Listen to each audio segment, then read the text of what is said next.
તે આપણે દાબેલી બનાવશું એના માટે સામગ્રી જોઈ લઈશું. તો બટેટા છે, 2 કાંદા છે, સમરણ મસાલો છે,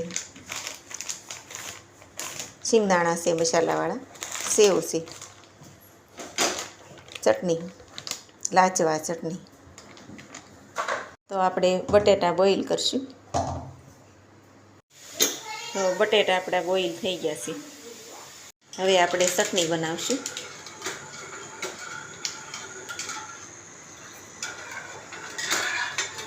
બોઇલ કરીને માવો બનાવી નાખ્યો છે. કાંદા કટિંગ કરી નાખ્યા છે, ધાણા, લીંબુ. આપણે 5 પાવડા તેલ નાખશું બટેટાનો માવો વઘારવા.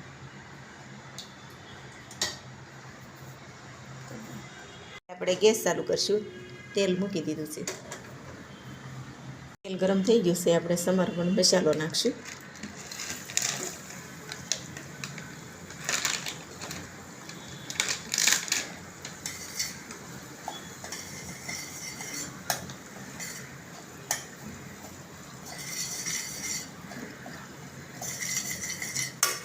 હવે મસાલો મિક્સ કરશું. ચડી ગયો છે મસાલો. હવે 1 મિનિટ બધો મિક્સ કરીને ચડવા દેવાનો.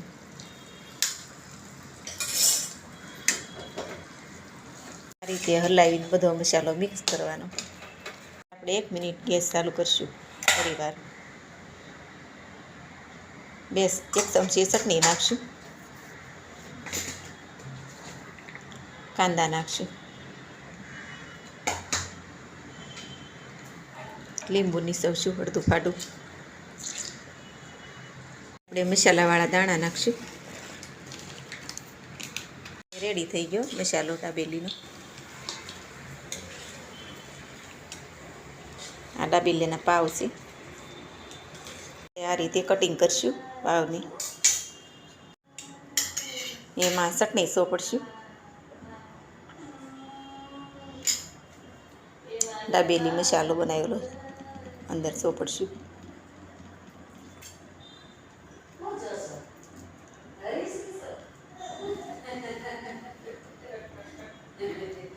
આપણે ગેસ ચાલુ કરી દીધો છે.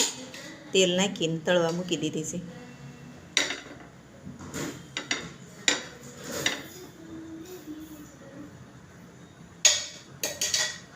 દાબેલી આપણે 1 મિનિટ માટે તળવા ચાલુ છે. હવે રેડી છે આપણી દાબેલી. તો સર્વ કરશું. લાજવા ચટણી દાબેલી. બરોબર.